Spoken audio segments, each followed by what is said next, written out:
Je vous présente les intervenants. D'abord, à ma gauche, Olivier Bordépez, qui est le directeur général de Plémont Producteurs, qui a un énorme success story du Sud-Ouest. Il nous en parlera.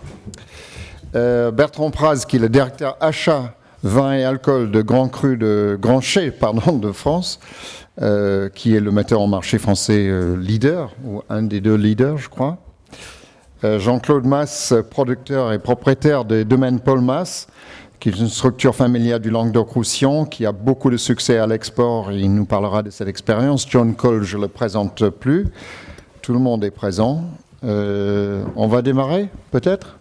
Qui veut commencer? Alors, j'aimerais bien que les personnes qui n'ont pas déjà parlé, peut-être Olivier, tu pourrais nous raconter un tout petit peu ton expérience. Restons sur la thématique de la journée, les vins blancs, et avec peut-être une petite emphase sur l'export. Est-ce que tu peux nous raconter rapidement d'où est venue cette idée saugrenue de faire du vin blanc dans le Sud-Ouest? Sur des échecs, j'ai entendu parler d'échecs tout à l'heure, des fermentations qui se passaient mal. Bon, mais bonjour à tous. Donc, Plémont Producteurs, effectivement est une union de caves qui est très récente, puisqu'elle est née à la fin des années 70, en 1979. C'est une structure qui est née sur les cendres de l'Armagnac, puisque l'Armagnac se portait pas bien dans les années 70, se porte toujours relativement mal.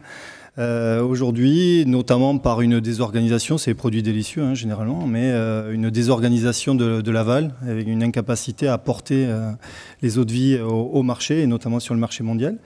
Et donc, c'était soit trouver une autre solution, un autre pari, soit mourir. Et donc, cette union s'est créée dans les années... Donc, a commencé vraiment dans les années 80, en essayant de développer ces produits à l'export essentiellement et donc petit à petit en signant ces produits sur la base d'univers locaux toujours liés à l'origine. C'est vraiment la particularité, presque le contre-pied de tout ce que j'ai, enfin de ce qu'on a entendu aussi partiellement ici. C'est vraiment pas des vins de cépage hein, réellement qui sont mis en avant chez Plémont.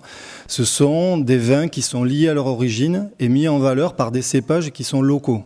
Donc tous les cépages dont on a parlé ce matin ne sont pas les cépages que nous travaillons. Nous avons développé notre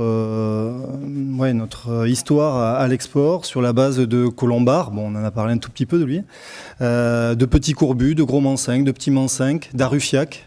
En rouge, c'est le Tanat, le Pininc. Voilà, ce sont ces cépages qui font vivre aujourd'hui nos vignerons.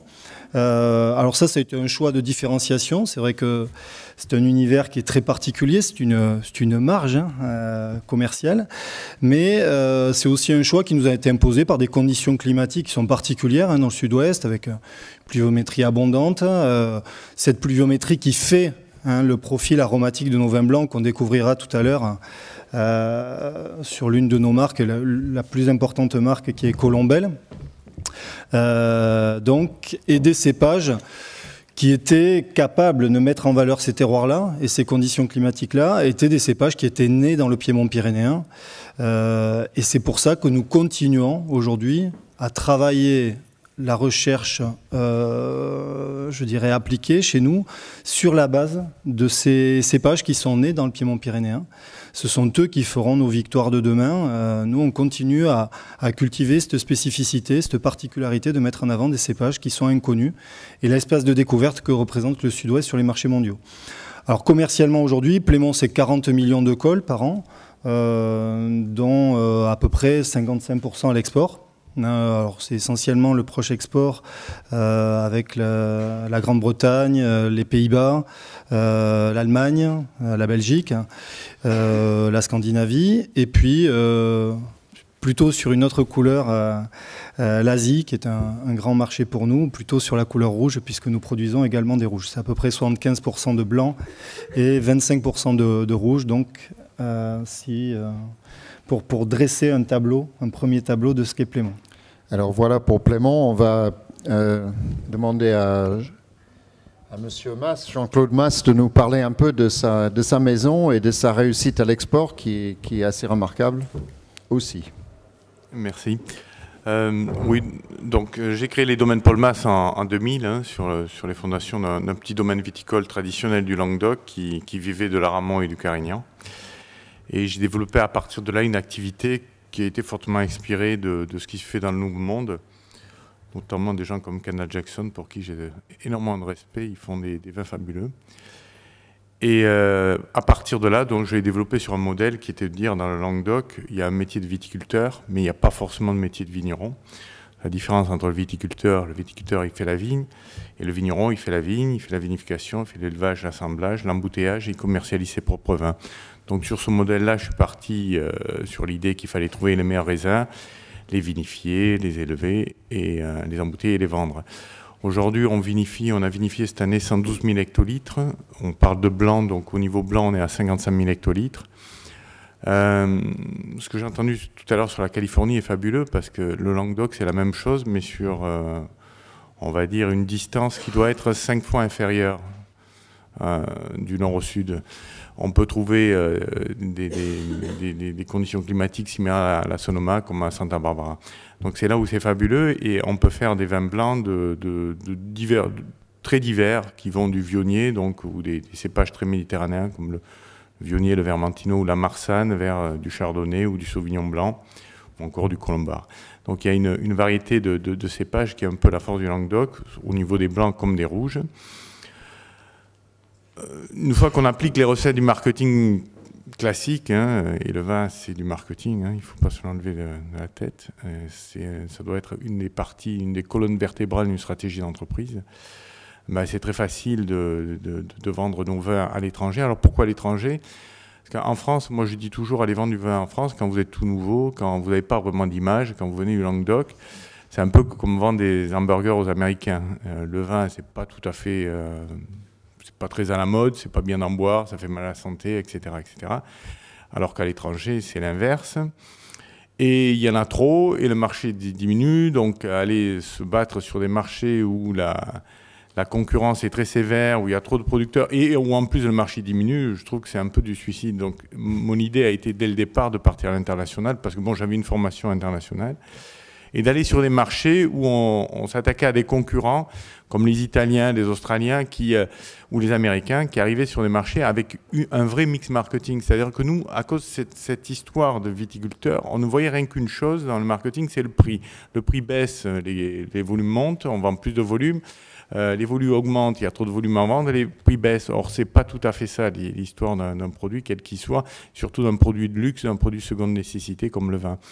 Donc, je suis allé sur des marchés comme l'Australie, l'Italie, le Japon, et aujourd'hui, on est sur 58 pays, et on est sur des marchés très improbables. On est la première marque de vin tranquille importée en Italie. C'est la première marque de vin importée tout court, c'est le champagne, mais en vin importé, on est tranquille, on est les premiers. Donc voilà un peu quelle a été la stratégie d'aller là où on n'était pas trop, là où on n'avait pas d'image négative ou positive sur le Languedoc. Et encore une fois, grâce aux ressources qu'on a dans cette région, qu'elles soient au niveau de la terre ou au niveau du savoir-faire viticole, on peut arriver à faire de très belles choses. Merci. J'aimerais qu'on revienne maintenant sur la thématique principale de cette colloque, qui est les vins blancs fruités et les stratégies gagnantes. Monsieur Baz, est-ce que vous pourriez nous dire quelle est votre approche à cette affaire-là, des vins blancs, si on peut qualifier les vins blancs comme fruités?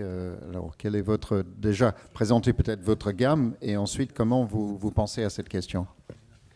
Merci. Présenter ma gamme, ça va peut-être être un tout petit peu long. Vous présentez en tout cas rapidement l'histoire du groupe Granchet de France, qui est très lié à son développement à l'export. C'est une entreprise familiale qui a été créée par son président, qui est M. Joseph Helfrich, en 1979. Donc c'est une entreprise qui est toute jeune, qui a encore beaucoup de choses à faire et qui s'est développée, qui s'est tournée très vite vers les marchés internationaux. Un petit peu pour les mêmes raisons que pour Jean-Claude Mas, c'est-à-dire que de par une sensibilité vers l'international, vers l'export, notre PDG a pensé qu'il était plus judicieux d'aller essayer de conquérir des marchés à l'étranger. Alors la difficulté d'aller conquérir des marchés à l'étranger, c'est d'abord que vous êtes confronté à une concurrence internationale qui est beaucoup plus vive que sur le marché français, puisqu'en France, on consomme à peu près 98% de vin français. Donc on n'a pas de concurrence internationale. Par contre, quand on va sur des marchés de proximité, en Allemagne ou en Angleterre, on est forcément confronté à une concurrence internationale. Et quand on est confronté à cette concurrence internationale, on s'aperçoit un à la fois du niveau qualitatif, de la concurrence, de l'ouverture marketing de cette concurrence, de sa diversité, de sa force, de la puissance des entreprises auxquelles vous êtes confrontés, que ce soit des Américains, des Australiens. Vous prenez tout à l'heure le classement des premiers producteurs américains, que ce soit Gallo, Constellations et Wine Group. C'est les 3 premiers américains, mais c'est aussi les 3 premiers dans le monde. Donc voilà, vous avez en face de vous des mastodontes sur lesquels il faut construire effectivement une vraie stratégie de communication, une vraie stratégie de marque. Et ça a été l'idée de notre PDG à travers notamment la marque J.P. Chenet, qui est devenue en une vingtaine d'années la première marque de vin français exportée dans le monde, à travers des styles de vin qui se voulaient effectivement fruités, alors pour les rouges colorés, souples, sur le fruit, et pour les blancs, avec une thématique très aromatique, donc très basée sur des expressions aromatiques intenses, très variétales, avec beaucoup d'expressions, beaucoup de fraîcheur, le fresh and crispy que recherchaient les Anglais ou les Anglo-Saxons, à savoir à la fois cette note fruitée, mais cette note de fraîcheur, cette note de citronné, cette note agrume, qui sont très recherchées sur les marchés d'exportation. Plus qu'une volonté de coller à un type de vin, il y a d'abord une réalité, c'est d'être aussi bon que nos concurrents. Et enterrer un vieux dogme français qui veut que les étrangers ou les vins étrangers sont moins bons que les nôtres. Quand on va sur les marchés à l'export, dans le monde entier, d'abord il y a des producteurs qui travaillent très bien dans le monde entier, et on s'aperçoit très vite que si vous voulez être compétitif sur le marché international, il faut un niveau qualitatif qui soit nettement supérieur, bien souvent, à la moyenne française. En France, on est très franchouillard, c'est vrai, très chauvin, donc on est très attaché à nos terroirs, on est très attaché à la consommation de vin français. Mais encore une fois, aujourd'hui, dans le monde entier, on a en face de nous des gens qui sont très dynamiques au niveau marketing, très dynamiques au niveau commercial et très dynamiques au niveau qualitatif. John Cole vous l'a présenté avec une vraie stratégie, avec des outils, avec des moyens. Donc si on veut aller sur ce marché-là, pour lutter, il faut évidemment à la fois un niveau qualitatif qui soit irréprochable, mais aussi des outils de communication, de marketing qui coûtent cher, parce qu'aller vendre du vin au Japon, ou en Australie, ou dans le monde entier, ça demande beaucoup de temps, beaucoup d'investissement, je pense que Jean-Claude peut vous en parler mieux que moi, et beaucoup de moyens. Parce que tout simplement, on n'est pas à proximité. Et donc, cette notion de dynamisme commercial, de moyens économiques est fondamentale dans cette approche. Sans cette puissance de distribution, sans avoir une couverture de marque internationale, parce que c'est l'objectif, c'était d'avoir une marque internationale, c'était d'avoir une marque capable d'être vendue dans le monde entier, ce qui est le cas aujourd'hui, puisque J.P. Chenet est présent dans 160 pays à travers le monde. Il est très difficile de s'implanter et très difficile de lever des moyens économiques de marketing pour la distribution et pour être présent partout dans le monde. Et pour aussi, je tiens à le préciser parce que c'est important dans le contexte actuel, regagner ou en tout cas préserver des parts de marché des vins français. Parce que notre objectif à court terme, à moyen terme, c'est de préserver cette part de marché qui petit à petit, malheureusement, s'est vu s'effriter ces dernières années. Merci beaucoup Bertrand. Je vais demander peut-être à Florence Barthès de prendre la parole pour parler non pas d'une marque individuelle, puisque vous êtes en charge des Pays d'Oc, des vins de Pays d'Oc. Comment peut-on gérer ces problématiques que Bertrand vient de soulever, de regain de part de marché, de stratégie à l'export face à des mastodontes au niveau d'une marque collective comme les Pays d'Oc? Je serais tentée de vous répondre au travers de la dynamique de nos entreprises. Donc là, nous en avons deux très importantes pour le label Pays d'Oc, à savoir les Grands Chais de France et les vignobles Paul Mas, chacun dans leur créneau et dans leur réseau de distribution. Après, sur le fait de pousser le label, au niveau du collectif, on ne peut pas pousser le label collectif tout seul. Ce label, il doit être poussé en synergie avec nos entreprises. Et c'est la raison pour laquelle on a mis en place un club des marques sur Interoc, sur l'interprofession des Pays d'Oc, pour qu'il y ait une synergie entre la stratégie des entreprises et la stratégie du label. Parce qu'on ne peut pas imaginer partir dans des sens opposés au marché. L'essentiel, c'est que l'on soit efficace commercialement parce qu'ensuite il y a un retour terrain qui fait qu'on fait vivre des hommes et des femmes sur ce vignoble, qu'on l'entretient, qu'on le restructure et qu'on est en phase justement avec les demandes des consommateurs à tous les niveaux. Ça reprend la pyramide que je vous ai exposée tout à l'heure. Alors, est-ce que vous pourriez me donner ou nous donner des exemples d'actions concrètes pour faire connaître la gamme des vins de Pays d'Oc? Qu'est-ce que vous faites concrètement sur les marchés à l'export? C'est très diversifié. Déjà, on ne part pas dans tous les sens. C'est-à-dire qu'avec nos entreprises, on a ciblé nos principaux marchés pour concentrer notre efficacité. Alors, quels sont ces marchés déjà? Alors, les marchés qui sont ciblés, c'est l'Allemagne, qui est notre premier marché, qui représente 25% de nos volumes à l'export. Ensuite, les Pays-Bas, l'Angleterre, puis la Belgique, et ensuite les pays tiers, donc les deux grands marchés d'avenir pour nous, États-Unis et Canada, et la Chine. Alors, un exemple d'une opération qui a été pour vous une réussite, pour qu'on ait une idée de ce que vous faites. Je ne sais pas, une grande dégustation, une foire, une fête massive, je ne sais pas. Qu'est-ce que vous pouvez faire? Alors, on peut faire beaucoup de choses. D'abord, en synergie avec les entreprises, on peut faire en B2B une campagne d'affichage sur la Chine. On peut faire un partenariat sur l'ensemble des lignes Air France en soutenant le label et les bouteilles qui sont présentées sur Air France. On peut aller sur un Vignes Sud Shanghai, par exemple, en synergie avec les AOC du Languedoc et du Roussillon. On peut faire une campagne radio. On peut faire de la promo en grande distribution, pousser des gammes en animation sur la grande distribution. C'est très divers. On peut faire des opérations aussi en restauration ou chez les cavistes. Tout ce qui est nécessaire à pousser le label collectif autour de l'objectif des entreprises et de leur positionnement commercial. D'accord. Olivier, j'ai une question pour toi maintenant. Donc, si on parle du segment des blancs fruités, est-ce que toi, tu notes des tendances à l'évolution? Tu as une expérience sur une marque que vous avez créée à la cave de Plémont, Colombelle, par exemple, que nous goûterons tout à l'heure.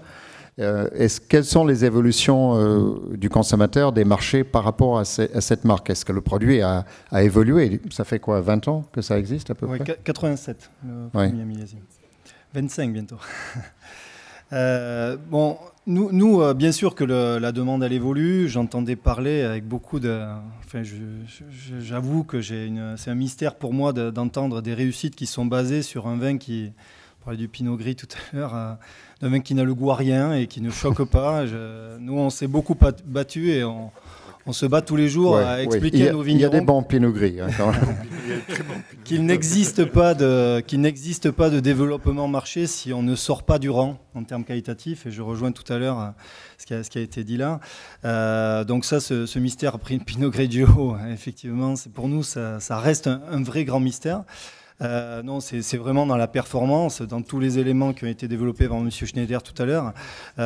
Effectivement, dans tout le parcours de production, que ce soit effectivement l'équilibre entre la vigueur d'un vignoble, de nos vignobles, pour générer Colombelle, et la production. Il faut avoir des vignes vigoureuses, des productions faibles, enfin limitées en tout cas. Voilà. Ensuite, bien sûr, dans tout le parcours d'extraction des précurseurs, ensuite dans tous les parcours de mise en valeur de ces précurseurs et de préservation, que nous avons continué à faire évoluer nos gammes, toujours par plus de percussions aromatiques, une expression beaucoup orientée, nous, sur les thioles, sur les agrumes, puisque nos cépages et nos climats étaient naturellement très propices au développement de ce profil aromatique-là. Et ce profil, aujourd'hui, quand on le fait découvrir, ces notes d'agrumes, citronnées, exubérantes de fruits exotiques, on s'aperçoit qu'il s'accommode très bien, effectivement, de ce qu'attendent les nouveaux pays consommateurs et que souvent c'est une porte d'entrée très intéressante pour faire découvrir nos univers, pour faire découvrir derrière, développer toute la particularité de nos cépages, toute la particularité de nos univers, mais sur un profil vin qui lui est attendu. Donc ça a été vraiment la vraie réussite et Colombelle a a été une clé, oui, qui nous a permis d'ouvrir tous les marchés sur lesquels nous travaillons aujourd'hui et qui doit, encore une fois, nous permettre de faire découvrir nos univers à côté, d'ailleurs, sur les prochains pays. L'Amérique du Nord, j'ai bien retenu que c'était un pays important pour nous dans l'avenir. Je suis vraiment convaincu que Colombelles est une clé pour ouvrir des pays comme cela.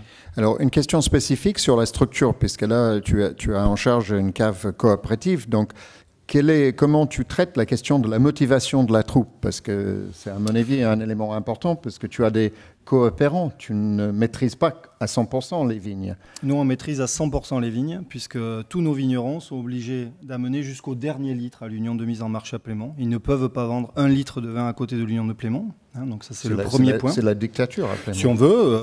Si on veut, ils croient à un projet. Le jour où ils n'y croiront plus, ils auront tout à fait possibilité. C'est le leur, donc ils auront tout à fait possibilité de le tuer. Ils signent, ils connaissent la règle du jeu. Tout à fait. En revanche, le projet qu'ils ont monté eux-mêmes, qui leur appartient en totalité, il faut qu'ils l'alimentent, il faut qu'ils le cautionnent. Donc ça, c'est un premier point. Et puis le deuxième point très important pour Plémont, c'est que les vignerons s'engageant à Plémont, ils sont obligés également d'aller porter leurs produits au marché. 1 hectare de vigne, c'est 1 jour d'animation pour expliquer ses produits. Toujours avec le béret.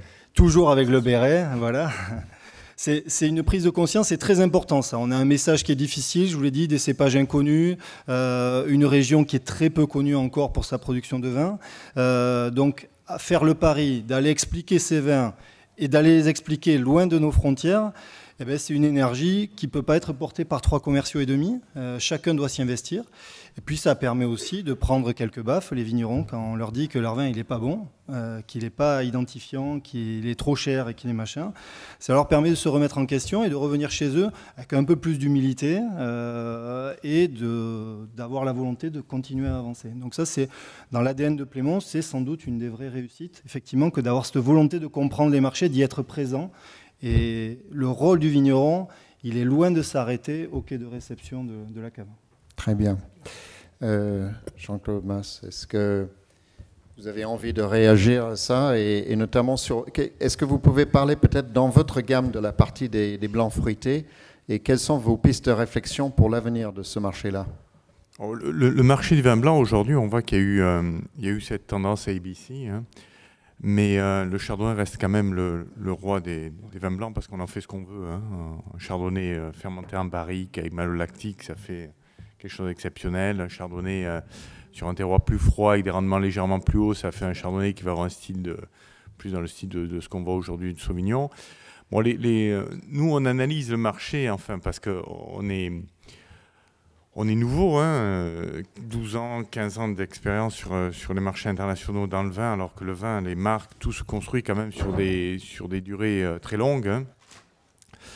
Ce que moi j'ai vu arriver, c'est un peu la mode des sauvignons blancs néo-zélandais. La Nouvelle-Zélande s'est créée une image grâce aux sauvignons blancs. Elle fait des sauvignons blancs exceptionnels. Ce qu'on a vu, c'est l'Italie avec le Pinot Grigio et le Prosecco, par exemple, parce qu'aussi, il ne faut pas oublier que le vin blanc peut être pétillant. Oui. Et ça, c'est quelque chose d'exceptionnel en ce moment qui est en train de se passer. Bon, après, il y a des axes stratégiques, des axes de réflexion là-dessus pour avoir le cépage adapté. Et après, il y a toujours cette fondation qui existe dans le monde aujourd'hui, à l'image d'un Canada Jackson Chardonnay, des chardonnays beurrés, gras, boisés. Et la mode, mais la mode, elle est souvent faite par les journalistes, pas tant que ça par les consommateurs. La mode, à une époque, c'était surtout pas des chardonnays boisés, mais vous le faites déguster à l'aveugle, vous l'appelez autrement, tout le monde le boit. Donc, c'est un peu... C'est un peu l'effet de l'étiquette, l'effet physiologique de l'étiquette que j'appelle. Donc il y a des grandes tendances dans le monde aujourd'hui. On voit des vins de cépages donc, sur l'axe Nouvelle-Zélande, la groseille macro, un peu de l'axe dans lequel s'inscrit le Gers, hein, avec ces cépages de colombard très tiolés, comme l'a dit. Donc, et après, il y a à l'autre opposé, il y a l'axe chardonnay très boisé, beurré et malolactique. Entre les deux, il y a des vionniers. Et nous, par rapport à ça, on a nos gammes qui sont identifiées, qui ont leur ADN, hein, qui en fonction de l'origine des raisins. Moi, j'ai construit 8 gammes principales. Et chacune des gammes a ses racines dans un des styles de terroir du Languedoc. Pourquoi? Parce qu'on a des vignes un peu à travers tout le Languedoc. Alors à Limoux, il y a un style, dans la basse vallée de l'Aude, il y a un autre style, à la moyenne vallée, il y a un autre style, sur les contreforts des Cévennes, il y a un autre style, etc., etc. Donc chaque gamme est construite sur l'origine de son terroir, de son tènement, de son climat. Et à partir de là, on voit que certaines gammes réussissent plus sur certains marchés que d'autres. Exemple type, sur les marchés plus asiatiques, type Australie, Nouvelle-Zélande, les Sauvignons se vendent très, très bien, plus que des Chardonnays, bien que le Chardonnay reste là. On voit sur les États-Unis, il est vrai qu'il faut avoir un Chardonnay, mais après on peut jouer avec un Sauvignon, un Viognier ou un Pinot Gris. Là, on parle que des blancs. Je veux pas. Et donc, à partir de là, il faut construire son vignoble en harmonie avec le style de vin que l'on veut faire. Un chardonnay que l'on produit dans la basse vallée de l'Hérault n'aura rien à voir avec un chardonnay qu'on produit sur les contreforts des Cévennes, qui n'aura rien à voir avec un chardonnay qu'on va produire à Limoux. Donc le cépage en lui-même est important, mais le style est encore plus important. La qualité aujourd'hui, je pense que dans le Languedoc, on l'a acquise par deux maîtrises. La première maîtrise, la grande révolution du Languedoc et l'arrivée de vins blancs de qualité, c'est la maîtrise des températures. Parce qu'en Bourgogne, vous ramassez les raisins, vous les vinifiez, vous n'avez pas besoin de maîtrise de température. Ici, si vous ne l'avez pas, au mois d'août, ça fait mal. Le vin qui sort, il sert à faire des vermouths. Donc la maîtrise des températures. Et la deuxième révolution aujourd'hui, c'est la maîtrise de l'oxygène, d'une manière ou d'une autre, enfin avec ou sans oxygène. Et celle-là, on va faire des grands pas en avant. Et après, la maîtrise du vignoble. Moi, ce que j'ai découvert en étant... j'ai appris à faire du vin en 98. Donc c'est pas, mon père était viticulteur, comme j'ai dit. Ce que j'ai surtout découvert, c'est qu'on n'a pas eu de ligne directrice fondée sur une analyse pertinente de comment il fallait conduire nos vignes. On commence à l'avoir depuis 10 ans. L'analyse de comment planter sa vigne, quel type de porte-greffe, quelle densité à l'hectare, irrigation ou pas irrigation, exposition, etc., type de palissage. Ça, c'est quelque chose qu'on a mis en place, enfin en tout cas sur mes vignobles depuis 10-12 ans, et on voit ça porte ses fruits. Une fois qu'on a des raisins de qualité, et bon, l'ennemi c'est le botrytis, et on arrive à ne pas en avoir, on arrive à faire des vins d'exception. Et le style aujourd'hui est évident qu'on peut jouer sur la palette des styles. On peut aller sur le style type Sauvignon Nouvelle-Zélande ou aller sur un style plus chardonnay américain, boisé, beurré, malolactique. Et nos gammes obéissent à ces règles-là. Et la gamme Aragon Frog, par exemple, en est un exemple. Elle joue sur ces deux types. Et c'est un des rares vins où je joue un peu sur le style en fonction de la destination. Je voulais évoquer un autre sujet qui est le sujet de l'identité géographique. On a vu dans la présentation, par exemple, qu'il y avait un très fort élément là dans la réussite des vins néo-zélandaises dans le marché britannique, pour prendre qu'un seul marché, parce que c'était celui qui était exploré. Il se trouve qu'ils ont un avantage d'être un petit pays assez jeune, avec pas de réputation ni bonne ni mauvaise, en matière de vin. Donc, ils ont littéralement explosé. Moi, je me souviens, le premier Sauvignon blanc néo-zélandaise que j'ai goûté, c'était en 85. C'est pas vieux. Et c'était un des premiers produits à Marlborough. Aujourd'hui, Marlborough, ça produit 70%. Il n'y avait pas un hectare de vigne en 80. 70% des vins néo-zélandaises viennent de Marlborough. Donc, il y a une identité climatologique, du moins, et dans ces pages, on l'a vu également, de style. Est-ce que je vais peut-être demander à Bertrand Praz de parler un peu de comment ils visionnent, parce que leur approche d'une marque comme JP Chenet, c'est une approche qui est en dehors d'une identité régionale. Comment est-ce que vous voyez dans votre groupe Grand Chai de France cet aspect des choses? Pour en revenir juste rapidement sur la Nouvelle-Zélande, qui est un pays que je connais beaucoup et sur lequel j'ai beaucoup voyagé, ils ont une identité géographique et surtout des conditions climatologiques et de terroir qui sont uniques au monde et qu'on ne retrouvera pas ailleurs dans le monde. Et surtout qu'il faut, à mon avis, pas essayer de refaire la même chose parce qu'on n'atteindra pas ce niveau d'expression aromatique du Sauvignon qui est, à mon sens, unique au monde en Nouvelle-Zélande, pour plein de raisons. Il y a juste une partie de la Tasmanie, peut-être. Peut-être. Ceci étant, juste pour faire un parallèle avec ce qu'on peut vivre en France, la Nouvelle-Zélande, il y a 4-5 ans, a vécu un vrai traumatisme, un vrai séisme économique. Dans les années 2008-2009, ils ont vécu une vraie crise économique il se vendait très mal, le Sauvignon blanc néo-zélandais, parce qu'il était dépendant de 2 marchés export. Le marché domestique néo-zélandais est très faible. C'est 4 millions d'habitants, donc vous imaginez, c'est un marché domestique très faible. Le marché néo-zélandais était attaché à 2 marchés principaux, qui étaient l'Angleterre, UK, et l'Australie. Et quand ces 2 marchés-là, en 2008-2009, ont fortement toussé pour des raisons diverses, la crise économique, la concurrence internationale, etc., ils se sont retrouvés face à une situation de dépendance, et ils ont connu 2-3 années très très difficiles. Ça fait maintenant 2-3 ans qu'ils ont remonté la pente depuis 2010, parce qu'ils ont diversifié leur marché. Et je pense que ça, c'est vraiment une notion qu'il faut intégrer. C'est-à-dire qu'aujourd'hui, du Sauvignon néo-zélandais, vous en trouvez dans le monde entier, beaucoup en Asie, mais vous en trouvez dans le monde entier, et c'est devenu la référence des Sauvignons internationaux. C'est-à-dire qu'aujourd'hui, partout dans le monde, quand vous parlez de Sauvignon, on parle de Sauvignon de Nouvelle-Zélande.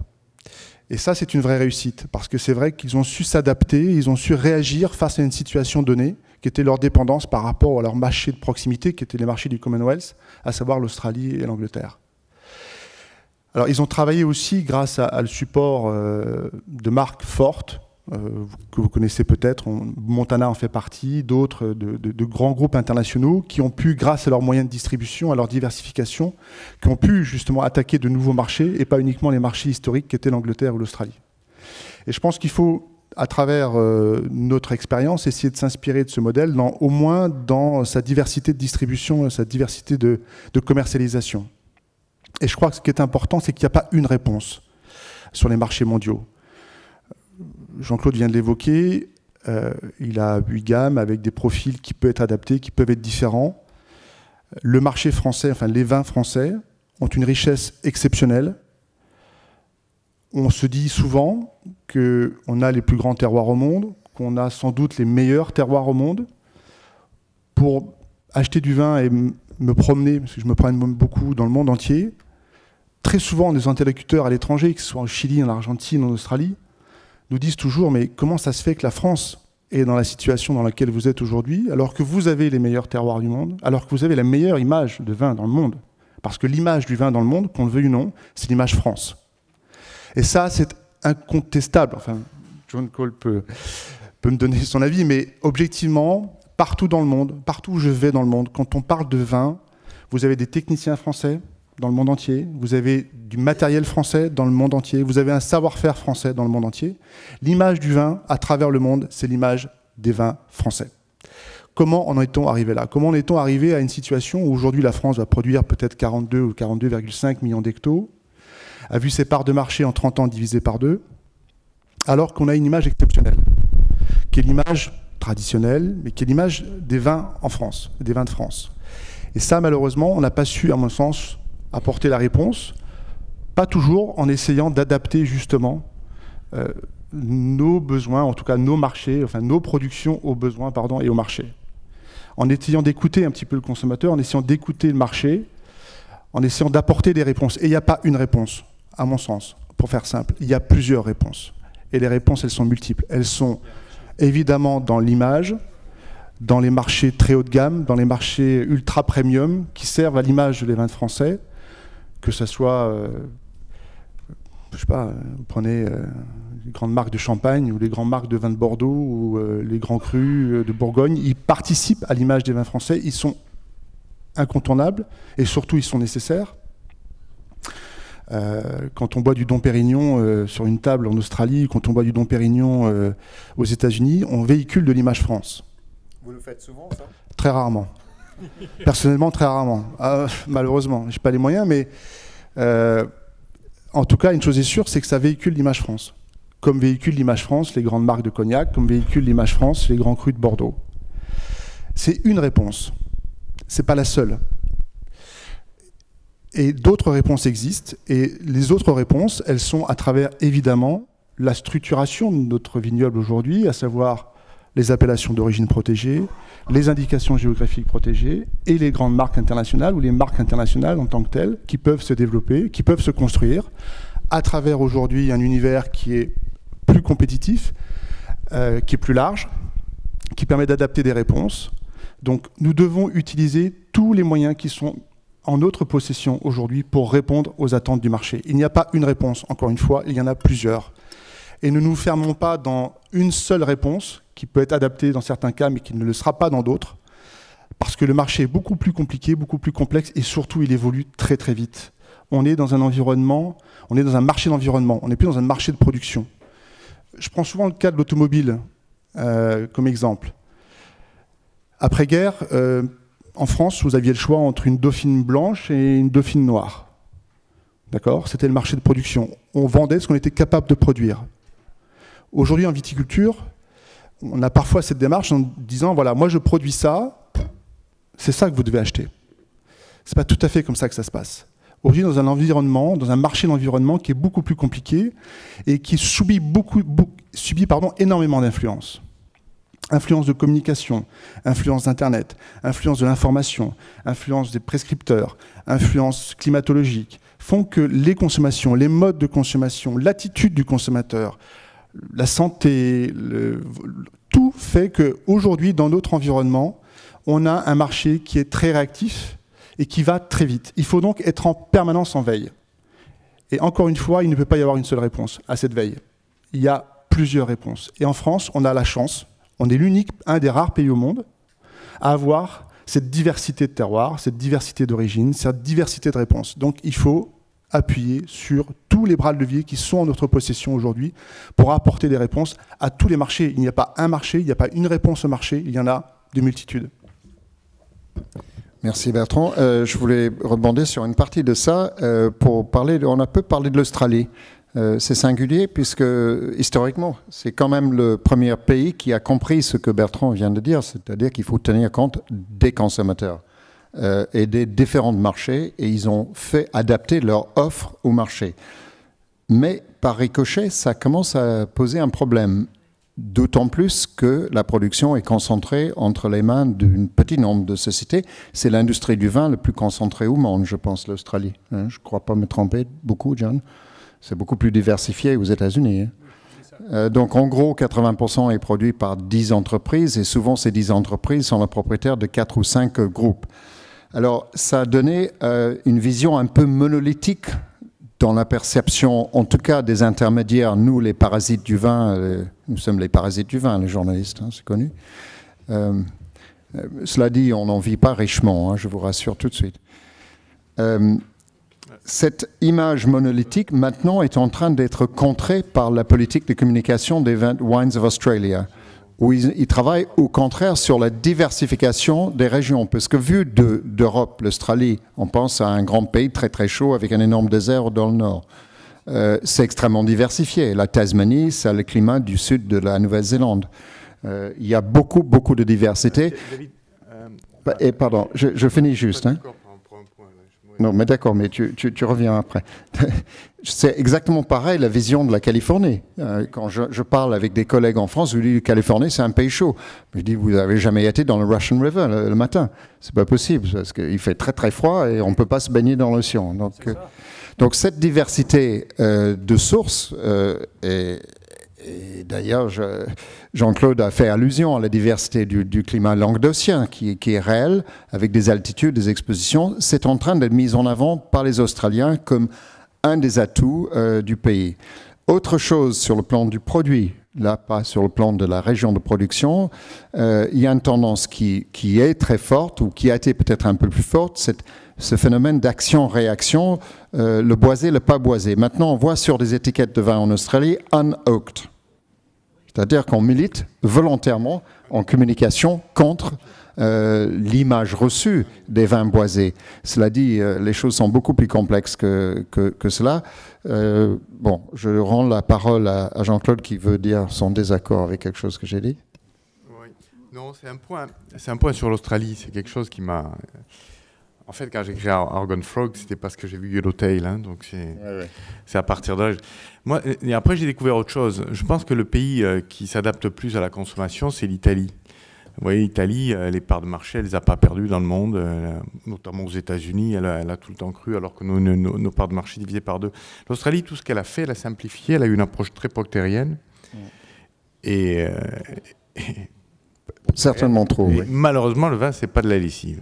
Donc, ou heureusement.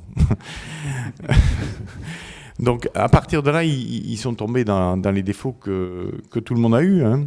C'est-à-dire qu'ils n'ont pas su se réinventer. Moi, je pense que le problème du marché français, c'est l'absence de capacité des producteurs français, c'est l'absence de l'impossibilité à se réinventer. On est dans un carcan d'un système d'appellation ou de désignation qui est très lourd et qui bouge très peu.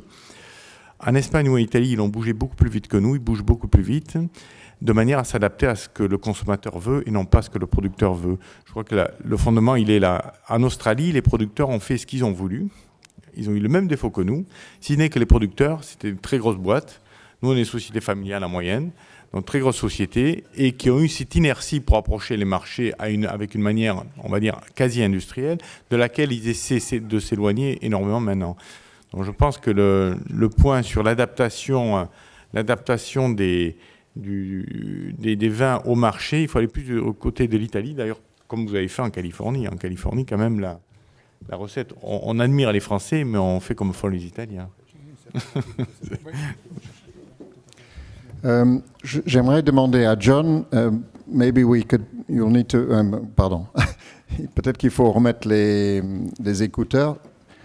John, I will ask you in English. This diversification of markets and the different demands does not really concern you because, as you said, you have 95% of your sales are in one single market. But are there differences within the US? We know how big the US is, how there are different laws that govern distribution, how it's complicated, the distribution system. How does this affect your production? In other words, are there different wines that sell better in different states, in different parts of the US? Donc je traduis ma question, puisque vous n'avez pas tous des écouteurs. Oui. La question est que même si Kendall Jackson ou Jackson Family Wineries sont 95% dans le marché américain, est-ce qu'il y a des différences entre les États? On connaît les différences entre la législation, les lois de la distribution. Est-ce que les marchés côte Est, côte Ouest, Miami, Chicago sont très différents? Est-ce qu'il y a des vins qui se vendent mieux dans certains États que d'autres? Oui, le marché américain, c'est très compliqué et très divers. Beaucoup de le vin est vendu à 10 États. Californie, New York, Floride, Texas. Il y a des petits États comme le centre des États-Unis. Utah. Oui, comme ça. N'achètent pas de vin. So, très divers. Pour moi, et c'est compliqué pour la régulation après Prohibition. C'est presque 100 ans, mais c'est compliqué pour tout. Pour nous, c'est compliqué à vendre le vin. Je rappelle qu'il reste un État où c'est monopole, c'est le Pennsylvania. Oui. Où tous les magasins, comme au Québec, au Ontario, au Suède, tous les magasins appartiennent à l'État. Exactement, exactement. C'est fermé à dimanche aussi. So, qu'est-ce que nous faisons? Aussi, le plus grand sens, ça c'est avec la diversité. Well, les États-Unis, ça c'est le plus grand marché de le monde pour le vin, et ça c'est le marché d'hiver. Et je crois que ça c'est meilleur pour chez nous si vous vendez le bon vin aux États-Unis, parce que le consommateur cherche quelque chose de différent. Mais la qualité, ça c'est important. Ça c'est le bon vin de France, le bon vin d'Italie, le bon vin de Nouvelle-Zélande. Ça c'est bon pour vous et pour nous aussi. Parce que les consommateurs aux États-Unis achètent par personne 10 litres par an. Pas beaucoup de vin. Ça c'est la grande opportunité pour tous les vignobles à vendre le vin aux États-Unis. Ça, c'est l'opportunité et ça, c'est le marché suffisant pour moi et pour vous aussi. Pourquoi pas?